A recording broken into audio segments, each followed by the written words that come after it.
Why don't you show this to people? I asked. It's, well, intimidating, but also beautiful. Over here. Gunilla pulled me to a spot where I could gaze down between two sections of roof. My eyeballs felt like they were going to implode. I flashed back to a presentation my sixth grade science teacher once gave about the size of the universe.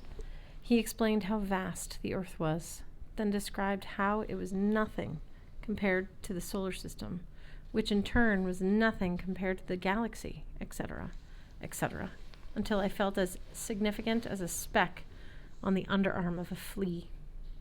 Stretching out around Valhalla, gleaming to the horizon, was a city of palaces, each as big and impressive as the hotel.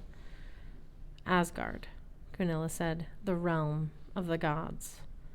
I saw roofs made entirely of silver ingots, hammered bronze doors big enough to fly a B-1 bomber through, sturdy stone towers that pierced the clouds. Streets were paved in gold. Each garden was as vast as Boston Harbor, and circling the edge of the city were white ramparts that made the Great Wall of China look like a baby fence. At the very edge of my vision, the city's widest avenue ran through a gateway in the walls. On the far side, the pavement dissolved into multicolored light, a roadway of prismatic fire. The Bifrost, Gunilla said, the rainbow bridge leading from Asgard to Midgard. I'd heard about the Bifrost Bridge in my children's myth book. It was a 7-color pastel arc with happy bunny rabbits dancing around the base. This bridge had no happy bunnies. It was terrifying. It was a rainbow in the way of a nuclear explosion. In the way a nuclear explosion was a mushroom. Only the gods may cross over, Gunilla said. Anyone else would burn the moment they set foot on it. But we're in Asgard? Of course. Valhalla is one of Odin's halls. That's why within the hotel, the Einarjar are immortal. So you can go down there and see the gods and sell Girl Scout cookies door to door or whatever. Gunilla curled her lip. Even gazing upon Asgard, you have no sense of reverence. Not really, no. Without the express permission of Odin, we aren't allowed to visit the city of the gods. Unless, well, at least not until the day of Ragnarok, when we will defend the gates. But you can fly. It's forbidden to go there. If I tried, I would fall from the sky. You're missing the point, Magnus. Look at the city again. What do you notice? I scanned the neighborhood, trying to see past all the silver and gold and scary huge architecture.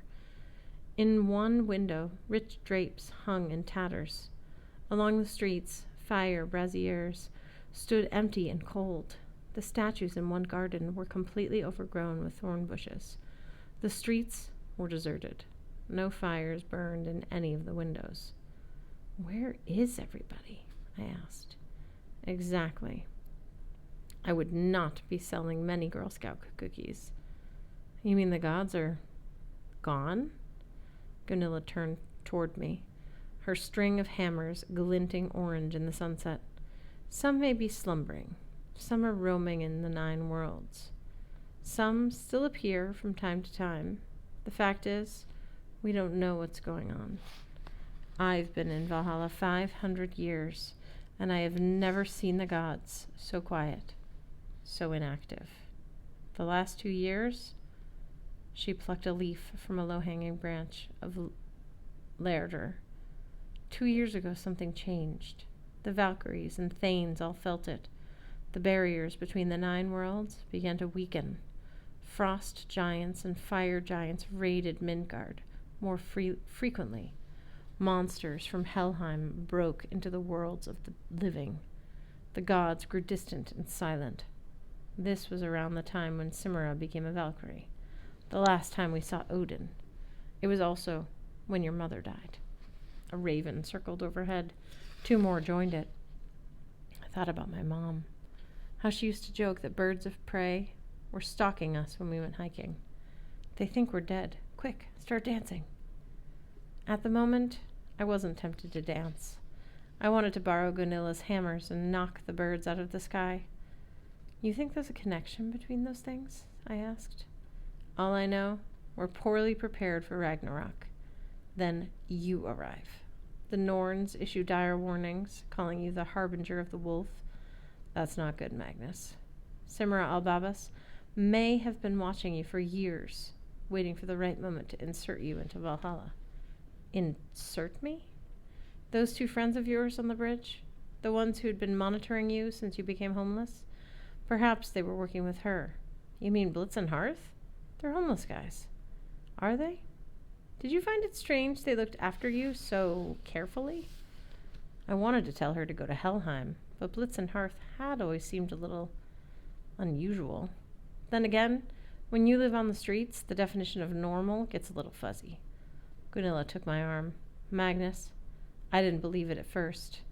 But if that was Surt on the bridge, if you did find the Sword of Summer, then you're being used by the forces of evil. If Simra Albabas wants you to retrieve the sword, then that's exactly what you cannot do. Stay in Valhalla. Let the Thanes deal with this prophecy. Swear you'll do this, and I will speak to the Thanes on your behalf. I'll convince them that you can be trusted.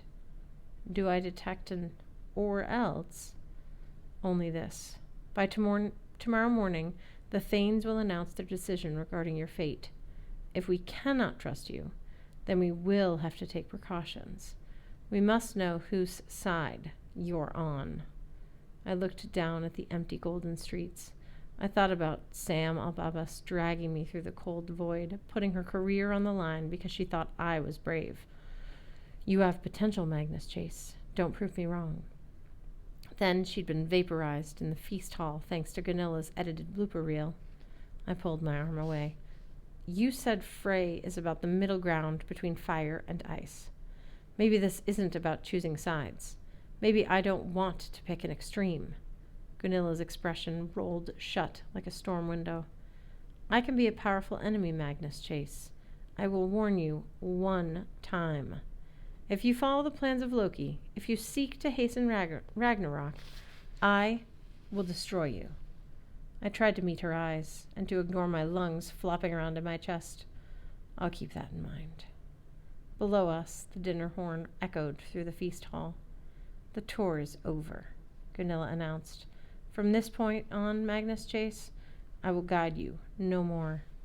She leapt over the side of the balcony and flew down through the branches, leaving me to find my own way back without GPS.